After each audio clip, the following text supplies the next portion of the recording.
အားလုံးပဲမင်္ဂလာပါ United Fan Area မှာညီကိုအားလုံးကိုကျွန်တော်ပြန်လဲကြိုဆိုပါတယ်အခုကျွန်တော်ပြောပြခြင်းတဲ့သတင်းလေးကတော့မင်းညာကမှတက်လာခဲ့တဲ့သတင်းလေးတစ်ပုဒ်ပဲဖြစ်ပါတယ်အဲ့ဒါကဘာလဲဆိုတော့ Manchester United အသင်းကတော့ Brentford တိုက်စစ်မှု Brent Mbeumo ကိုပြောင်းရွှေ့ခြင်း45တန်းအပိုစုကြီးပေါ့နော်အပိုစုကြီးအနေနဲ့10တန်းစုစုပေါင်း55တန်းနဲ့ Brentford အသင်းဘက်ကိုပထမဦးစွာပေါ့နော်စတင်ကန်နှန်းလိုက်တယ်လို့လည်းသိရပါတယ်ဒါပေမဲ့ Brentford အသင်းကတော့သူတို့လိုချင်တာကစားသမားရဲ့တန်ဖိုးကိုသူတို့ကတန်း60နဲ့တန်း80ကြားလို့သူတို့ကသတ်မှတ်ထားပါတယ်ကစားသမားကိုယ်တိုင်လည်း Manchester United အသင်းမှာမဟုတ်ရင်တခြားဘယ်ကလပ်ကိုမှပြောင်းမှာမဟုတ်ဘူးဆိုလည်းအတီလင်းပြောထားတယ်သိရပါတယ်အဲ့ဒီကြောင့်ကစားသမားနဲ့ Manchester United အသင်းတွေကတော့ဘာမှပြဿနာမရှိဘူးပေါ့နော်အသင်းနှစ်သင်းကြားတာ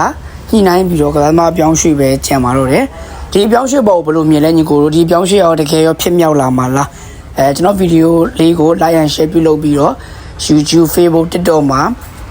like and subscribe ပြုလုပ်ပေးကြပါအောင်အားလုံးကျေးဇူးတင်ပါတယ်